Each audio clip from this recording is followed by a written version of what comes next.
Hello மக்களே, எல்லாருக்கும் வணக்கம். வெல்கம் பேக் டு போரியோ விலாக்ஸ். எல்லோரும் எப்படி இருக்கீங்க? நாங்கள் ரொம்ப நல்லாயிருக்கோம். ரொம்ப நாள் ஆச்சு வீடியோ போட்டு.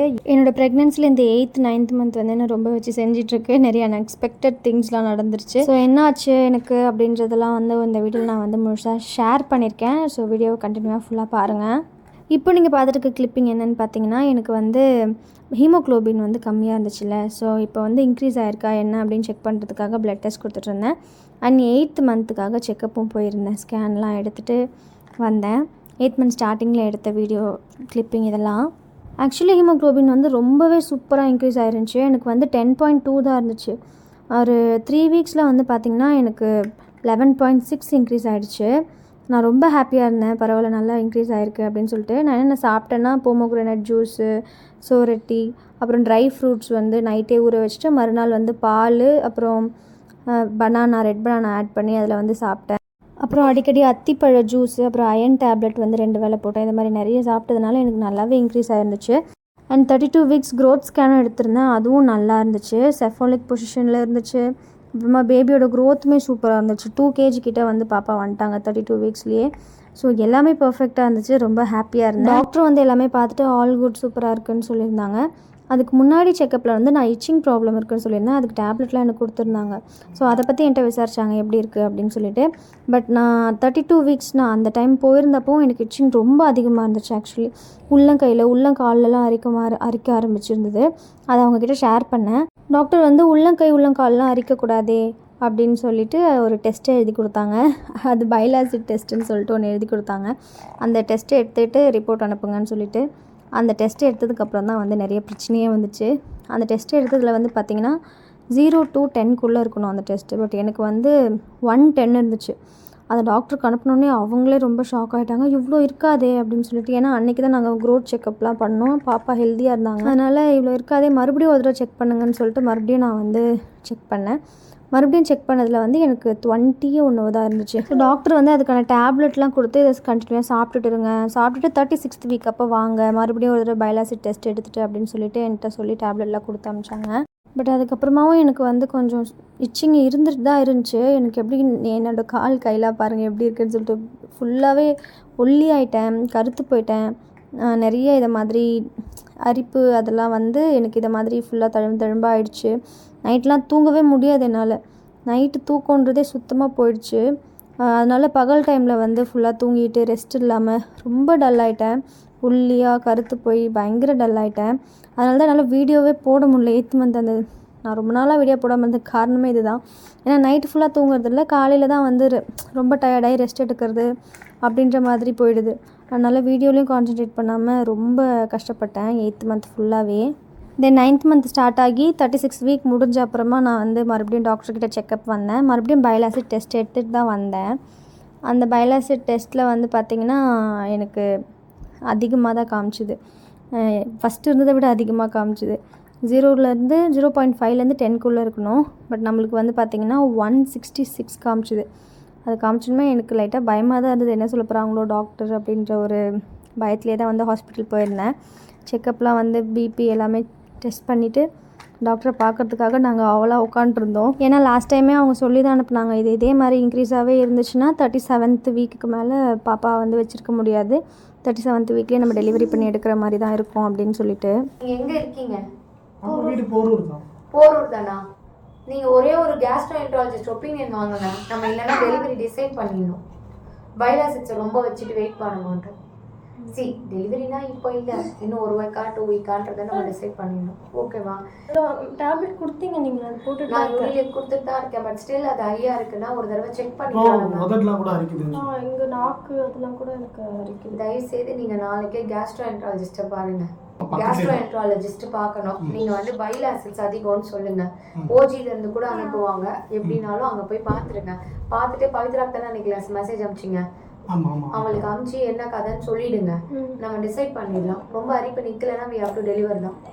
பேபி சேஃபாக தான் இருக்கும். 36 வீக்ஸ் ஆகிடுச்சு, பயப்படாதீங்க, படுத்துக்கோங்க.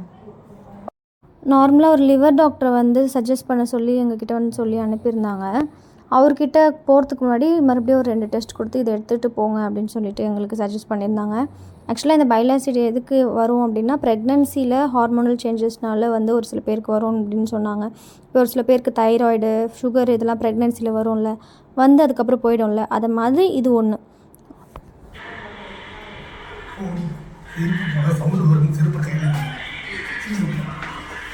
கேஸ்ட்ரோலஜிஸ்ட்டை பார்க்க போயிட்டுருக்கோம். அப்படியே நாங்கள் க்ரோத் ஸ்கேனும் வந்து எடுத்துகிட்டு வர சொல்லியிருந்தாங்க. ஏன்னா பாப்பா 36 வீக் முடிஞ்சிருச்சுல்ல, என்ன க்ரோத்தில் இருக்காங்க, எப்படி இருக்காங்க, இந்த பைல் ஆசிட் வேறு அதிகமாக இருக்குது, ஸோ எப்படி இருக்காங்கன்னு செக் பண்ணுறதுக்காக எடுத்துகிட்டு வர சொன்னாங்க. பட் பாப்பாவோட க்ரோத் எல்லாமே சூப்பராக இருந்துச்சு. வெயிட்டும் வந்து 2.6 kgக்கு மேலே இருந்தாங்க. வயிறு பாருங்க, இந்த ப்ரெக்னன்சிலையும் வயிறு தெரியலப்பா அவனுக்கு.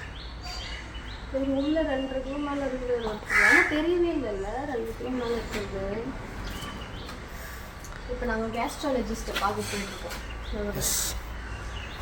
ராமச்சந்திரன் போயிட்டு அவர் என்ன சொல்கிறாரோ அதை கேட்டுக்கிட்டு நம்மளோட கைனோவை போய் பார்க்கணும். ஸோ கைனோ என்ன சொல்கிறாங்கன்னு தெரிஞ்சு போகிறாங்கன்ட்டு தான் ட்விஸ்டே இருக்கு இன்னைக்கு. அடுத்த வாரம் குழந்தை டெலிவரி பண்ணிடலான்னு சொல்லுவாங்களா, இல்லை என்ன வெயிட் பண்ணலாம் அப்படின்வாங்களா? ஆனால் அப்படி சொல்ல மாட்டாங்கன்னு கூட தெரியும். ஆமாம், ஏமா நாங்கள் டபுள் டிஜிட் இல்லாமல் பார்த்துருக்கோம், உனக்கு தான் ட்ரிபிள் டிஜிட்டில் பார்க்குறோம் ரிசல்ட்டு அப்படின்னு சொன்னாங்க. ஆமாம், ஏன் இது மாதிரி வரலன்னே தெரியும். எல்லாம் கரெக்டாக இருந்தாலும் ஏதாவது ஒன்று வந்துருக்கு, புதுசு புதுசாக வருது. என்கிட்ட சலசம் பண்ணுறதுக்குனே வரீங்களா? சரி விட, என்ன பண்ணுறோம். ஓகே மக்களே, டாக்டர் வந்து பார்த்துட்டு வந்தாச்சு. என்ன பேசுறதுன்னே தெரில. காலையில் கேஸ்ட்ராலஜிஸ்ட்டும் போய் பார்த்துட்டு வந்தோம்ல, அவரும் வந்து என்ன சொன்னார்னா ரொம்ப ஹையாக இருக்குது, 166 இருக்குது. ஸோ டேப்லெட்ஸ்லாம் போட்டும் இவ்வளோ ஹையாக இருக்குது, அதனால் பேபி சீக்கிரம் டெலிவரி பண்ணுறது தான் நல்லது அப்படின்னு அவருமே வந்து சஜஸ்ட் பண்ணார். டாக்டரும் வந்து இவங்களும் அதான் சொன்னாங்க. 36 முடிஞ்சு 37 நடக்குது இப்போது. ஸோ அதனால் இவ்வளோ ஹையாக இருக்க வச்சுட்டு பேபி உள்ளே இப்போது ஹெல்த்தியாக இருக்குது, இப்போது ஓகே. பட் இருந்தாலும் நம்ம அதை கண்டினியூவாக உள்ள பயம் இல்லாமல் வச்சுருக்க முடியாது, அதனால் சீக்கிரம் டெலிவரி பண்ணுறது தான் நல்லது. ஏன்னா எப்போ வேணாலும் மோஷன் போயிடலாம், அதை சாப்பிட்றலாம் அப்படின்ற ஒரு ரிஸ்க் இருக்குது பேபிக்கு.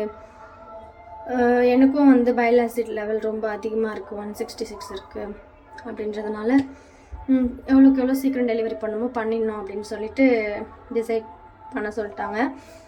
நாளைக்கு வந்து அட்மிட் ஆக சொல்லிட்டாங்க டக்குன்னு. நான் வந்து ஒரு மைண்ட் செட்டில் தான் போனேன்.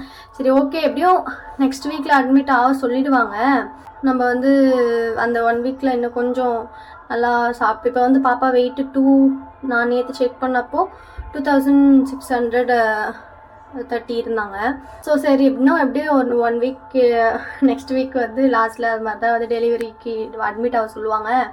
அந்த 1 வீக்கில் வந்து இன்னும் நல்லா நம்ம ப்ரோட்டீன் பவுடர்லாம் எப்படியும் ஆப்ரேஷன் தான் தெரிஞ்சிடுச்சு, அதனால் வந்து நல்லா 2 வேளையும் ப்ரோட்டீன் பவுடர் சாப்பிட்டு இன்னும் கொஞ்சம் நல்லா வெயிட் இன்க்ரீஸ் பண்ணி விட்ருவோம் அப்படின்ற மாதிரிலாம் வந்து நினச்சேன். பார்த்தா எனக்கே ஷாக்கு, திடீர்னு நாளைக்கே வந்து அட்மிட் ஆகுங்க அப்படின்ட்டாங்க. சரி ஓகே, அவனுக்கும் இதே மாதிரி தான் ஆச்சு. 36 வீக் முடிஞ்சு 37th வந்து 3rd டேவோ 4th டேவோ டெலிவரி பண்ணி எடுத்தோம். ஆனால் அவனுக்கு இன்டியூஸ்லாம் பண்ணி ட்ரை பண்ணோம். இந்த தடவை எனக்கு இன்டியூஸும் வேணாம், ஒன்றும் வேணாம்னு சொல்லிட்டு ஆப்ரேஷன்னு முடிவாயிடுச்சு. சரி ஆப்ரேஷனே பண்ணிட்டு ஸ்ட்ரெயிட்டாக போயிடலாம். நான் இந்த கஷ்டமும் பட்டு 2 கஷ்டமும் எனக்கு இந்த தடவை எனக்கு படுறதுக்கு மைண்ட் செட் வரல. ஸ்ட்ரெயிட்டாக ஆப்ரேஷனே போயிடலாம் அப்படின்னு சொல்லிட்டு இருந்துட்டேன். இருந்தாலும் எனக்கு என்னடா இது 36th என்னை வந்து 37th வீக்கை தாண்டவே விட மாட்டேது. ஃபஸ்ட்டு ப்ரெக்னென்சி இதே மாதிரி தான் 36 முடிஞ்சு 37th 3rd டேவோ 4th டேவோ எடுத்துட்டாங்க. இப்போவும் அதே மாதிரி வந்து 36 முடிஞ்சு 37th டெலிவரி பண்ணி டக்குன்னு டெலிவரி பண்ணி எடுக்கிற மாதிரி இருக்கா. என்னை வந்து அந்த 37th தாண்டவே விட மாட்டுறாரு காடு. அது நான் இந்த தடவை நிறைய எக்ஸசைஸு நிறைய பண்ணேன். நான் ஆல்ரெடி சொன்ன இந்த மாதிரி வீபேக் ட்ரை பண்ணுறதுக்காக ரொம்ப சாப்பிட்றதுலாட்டும் ரொம்ப ஹெல்த் கான்ஷியஸாக ரொம்ப எக்ஸசைஸ் பண்ணுறது நிறைய விஷயங்கள் வந்து ஒர்க் அவுட் பண்ணேன். பட் அதெல்லாம் வந்து எல்லாம் வேஸ்ட் அப்படின்ற மாதிரி தான் இருக்குது. அதுக்கு நான் நார்மலாக எதுவுமே பண்ணாமல் இருந்துட்டு போயிடலாமே அப்படின்ற மாதிரி. அட்லீஸ்ட் அந்த சான்ஸ் கூட எனக்கு கிடைக்க மாட்டேதே. ஒரு 37th வீக் முடிஞ்சு தானாக வலி வர வரைக்கும் கொஞ்சம் வெயிட் பண்ணுற மாதிரி எனக்கு கிடைக்க மாட்டேது. வலி வர்றதுக்கு வெயிட்டிங்கே இல்லாத மாதிரி முன்னாடியே வந்து இது மாதிரி எதனா ஒரு இஷ்யூ, லாஸ்ட் டைம் தண்ணி ப்ராப்ளம், இந்த டைம் எல்லாம் கரெக்டாக இருந்து இது என்னன்னே எனக்கு தெரியல. புதுசாக பைல் ஆசிட்ன்ட்டு எனக்கு இந்த தடவை தான் என்னோடய ப்ரெக்னென்சியில் தான் நான் கேள்விப்பட்டேன். புதுசாக ஒன்று எனக்குன்ட்டு இந்த இச்சிங் ப்ராப்ளம் மாதிரி வந்து அது கேட்டால் ப்ரெக்னென்சி ஹார்மோனல் சேஞ்சஸ்னால வரும் ஒரு சிலருக்குன்றாங்க. அந்த ஒரு சிலர் எதுக்கு எனக்கு வருது, எனக்கே வந்துச்சு அப்படின்ற மாதிரி ஒரு ரொம்ப ஒரு மாதிரி மைண்ட் அப்செட்டாகவும் இருக்குது.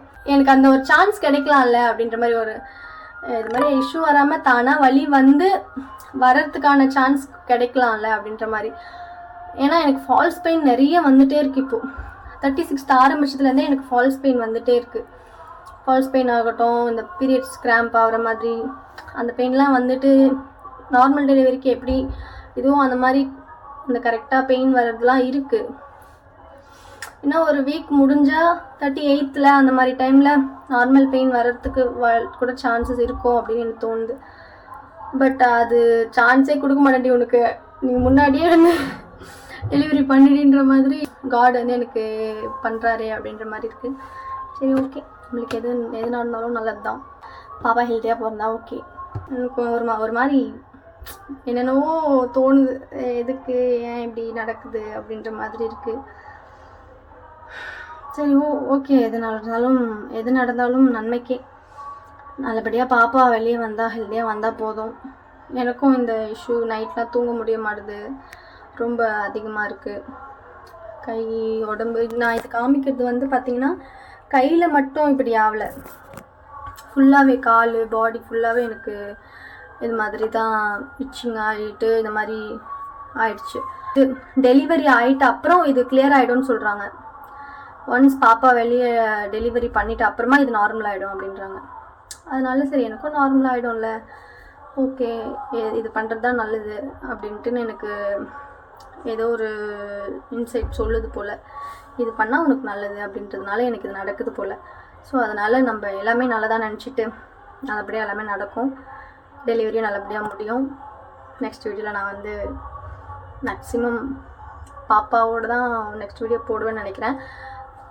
இல்லை பாப்பாவுக்கு நம்ம ஷாப்பிங் பண்ண போகிறது அந்த வீட்டிலலாம் போடுவேன்னு நினைக்கிறேன், தெரில எப்படின்ட்டுன்னு. நம்ம நெக்ஸ்ட் வீடியோவில் சந்திக்கலாம். எப்படி இருந்தாலும் எனக்கு கொஞ்சம் ஒரு மாதிரி ஸ்ட்ரெஸ்ஸாகவே இருக்கு, ஆனால் லைட்டாக ஏன் அப்படின்ட்டு கொஞ்சம் எனக்கு சான்ஸ் கொடுக்கலாம்ல, அந்த ட்ரை வலி வர்றதுக்கு அந்த சான்ஸ், அந்த கொஞ்சம் 37 வீக் 38 முடிகிற வரைக்கும் ஒரு சான்ஸ் எனக்கு கிடைக்கலாம்ல அப்படின்ற மாதிரி. ஏன் அது கிடைக்காமே நான் முன்னாடியே வந்து எனக்கு இந்த மாதிரி ஆகுது எப்பயுமே அப்படின்ற ஒரு ஆதங்கம் இருக்குது. என்ன பண்ணுறது, ஒன்றும் பண்ண முடியாது. சரி பாய் மக்கள்.